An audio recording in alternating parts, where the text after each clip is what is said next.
بسم اللہ الرحمن الرحیم۔ السلام علیکم محترم ناظرین،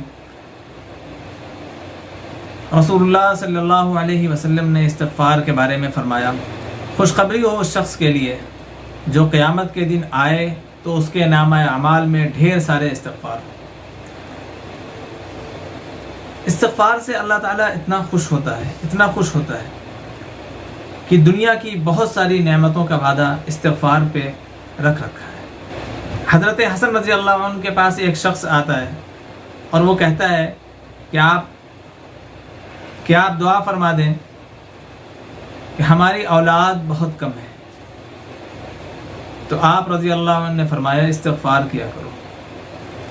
پھر دوسرا شخص آتا ہے، وہ آ کر کہتا ہے کہ حضرت دعا فرمائیں میرے مال میں برکت نہیں ہوتی۔ تو آپ رضی اللہ عنہ نے فرمایا استغفار کیا کرو۔ تیسرا شخص آیا، اس نے کہا حضرت میرے باغ تو ہیں لیکن پھل نہیں آتے، آپ دعا فرما دیں کہ اللہ اس میں پھل لے آئے۔ تو آپ رضی اللہ عنہ نے فرمایا کہ استغفار کیا کرو۔ اسی طرح کئی لوگ آئے ایسی مرادیں لے کر، تو آپ رضی اللہ عنہ نے اس دن ہر ایک کو یہی حکم دیا کہ استغفار کیا کرو۔ جب وہ سب چلے گئے تو خادم نے عرض کیا کہ حضرت آج میں نے ایک عجیب چیز دیکھی، کیا آپ کے پاس اس کے علاوہ کوئی وظیفہ نہیں تھا کہ ہر ایک کو آپ استغفار کی کثرت کہا کرتے تھے؟ کہ آپ نے ہر ایک کو کہا استغفار کیا کرو۔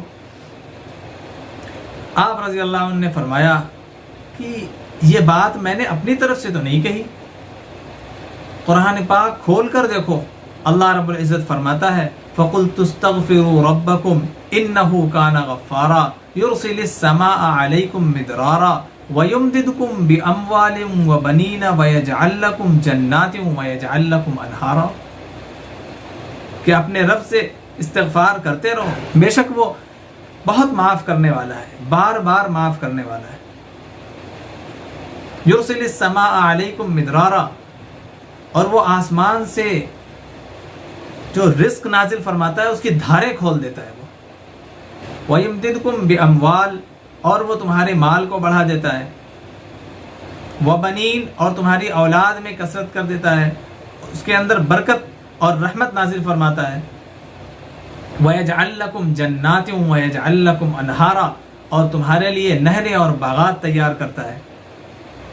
مَا لَكُمْ لَا تَرْجُونَ لِلَّهِ وَقَارًا، تم اپنے رب کی عظمت کو کیوں نہیں تسلیم کرتے؟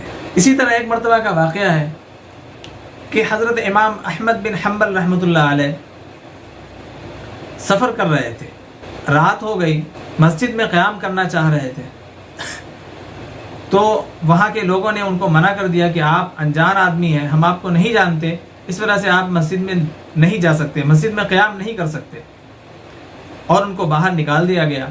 وہ مسجد کے باہر کھڑے تھے کہ ایک شخص کا ادھر سے گزر ہوا، وہ نان بھائی تھا، روٹی پکانے والا۔ اس نے کہا بوڑھے میاں کیا کر رہے ہو؟ آؤ چلو ہمارے ساتھ چلو، رات بھر کی تو بات ہے، چلو ہمارے ساتھ۔ وہ اپنے گھر لے گیا اور وہاں ان کا قیام کروایا۔ وہ شخص بھی نہیں جان رہا تھا کہ یہ امام احمد بن حنبل رحمۃ اللہ علیہ۔ جب رات ہوئی تو امام احمد بن حنبل رحمۃ اللہ علیہ دیکھتے ہیں کہ نان بھائی اپنا آٹا گوندھ رہا تھا، اور گوندھتے ہوئے وہ رات بھر یوں گوندھ رہا ہے اور کہہ رہا ہے استغفر اللہ استغفر اللہ استغفر اللہ۔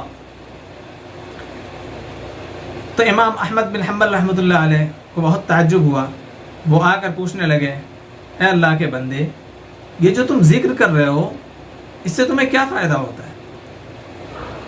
تو اس نے کہا کہ جب آپ نے پوچھ ہی لیا ہے تو چلیے بتا دیتے ہیں، پہلے ہم بہت غریب تھے، ادھر ادھر مانگا کرتے تھے، جب سے ہم نے یہ ذکر شروع کیا، اللہ نے اتنا رزق عطا فرمایا، اتنا مال دیا، اتنا سامان دیا، اتنا مال دیا کہ اب سامان سے تنگ آ گیا۔ اور اللہ تعالیٰ ہماری ہر دعا قبول کرتا ہے جو بھی ہم کرتے ہیں۔ بس ایک دعا رہ گئی ہے، وہ یہ کہ میں نے سن رکھا ہے اس علاقے میں ایک بہت بڑے اللہ والے ہیں، جن کا نام امام احمد بن حنبل ہے. ان کی زیارت کی میں نے دعا کی ہے، بس یہ ایک دعا قبول نہیں ہوئی.